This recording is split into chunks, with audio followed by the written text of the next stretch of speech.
নমস্কার, আমার চ্যানেলে সকলকে স্বাগত। আজকের ঘটনাটি একজন মানুষের পাঠানো অভিজ্ঞতা থেকে অনুপ্রাণিত। ব্যক্তির পরিচয় ও কিছু তথ্য গোপন রাখা হয়েছে, যাতে তার ব্যক্তিগত গোপনীয়তা বজায় থাকে। ঘটনাটি আমি নিজের মতন পাঠ করে আপনাদেরকে শোনাচ্ছি। আমি একজন মেয়ে, আজ আমার বয়স 26 বছর।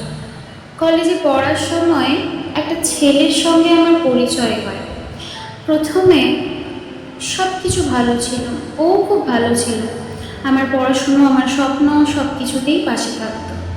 ধীরে ধীরে আমাদের সম্পর্কটা গভীর হতে শুরু করে, কিন্তু কয়েক মাস পর ও যেন বদলে যেতে শুরু করে। প্রতিদিন জানতে চাইতো আমি কোথায়, কার সঙ্গে আছি, কেন কথা বলছি। কোনো ছেলের সঙ্গে কথা বললেই তুমি আমাকে ঠকাচ্ছ, তোমার মতন মানুষ আমি দেখিনি। প্রথমে ভাবতাম হয়তো খুব ভালোবেসেই বলে, কিন্তু তারপর শুরু হলো অপমান। আমার পোশাক নিয়ে, বন্ধু নিয়ে, এমনকি আমার পরিবার নিয়েও খারাপ কথা বলতে শুরু করলো। একদিন শুধু একটা ফোন ধরতে দেরি হওয়ায় রাস্তার মাঝখানে আমাকে চড় মারে। আমি কাঁদছিলাম, কিন্তু আশেপাশের মানুষ শুধু তাকিয়েছিল, কেউ কিচ্ছু বলেনি।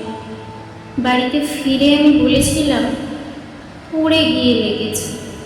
সত্যিটা বলার সাহস আমার হয়নি, কারণ আমি জানতাম সবাই বলবে তুই তো নিজেই ওকে ভালোবেসেছিলি। আর 1 বছর আমি সেই সম্পর্কটা টেনে নিয়ে গেছিলাম। প্রতিদিন অপমান, সন্দেহ আর কান্নার মধ্যেই বেঁচেছিলাম। একদিন আয়নায় নিজেকে দেখে মনে হলো আমি আর আগের মানুষটা নেই। সেদিনই সিদ্ধান্ত নিই সব শেষ করব। আজ 3 বছর হয়ে গেছে। আমি এখনো মাঝে মধ্যে সেই দিনগুলোর কথা মনে করে কেঁদে ফেলি।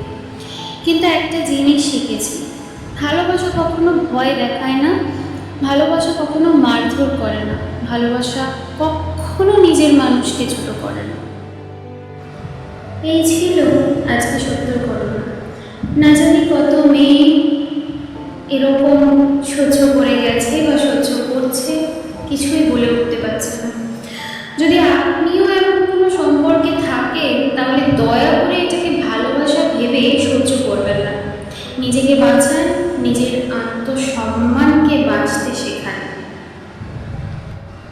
আপনার কাছেও যদি এমন কোনো না বলা সত্যি থাকে, যা কাউকে কখনো বলতে পারেননি, তাহলে আমাকে কমেন্ট আর ফোন নাম্বার দিয়ে দেবো ডেসক্রিপশন বক্সে, সেখান থেকে জানাতে পারেন, কন্ট্যাক্ট করতে পারেন। আপনার পরিচয় সম্পূর্ণ গোপন রাখা হবে, সেই নিয়ে আপনাকে কোনো দিনও কোনো চিন্তা করতে হবে না।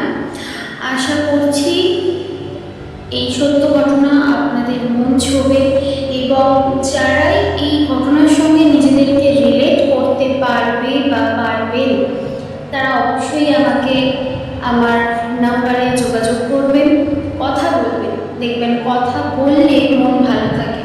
আমি জানি না আপন মানুষ কতটা নিজের কথা শুনবে, কিন্তু পর কিন্তু শুনবে।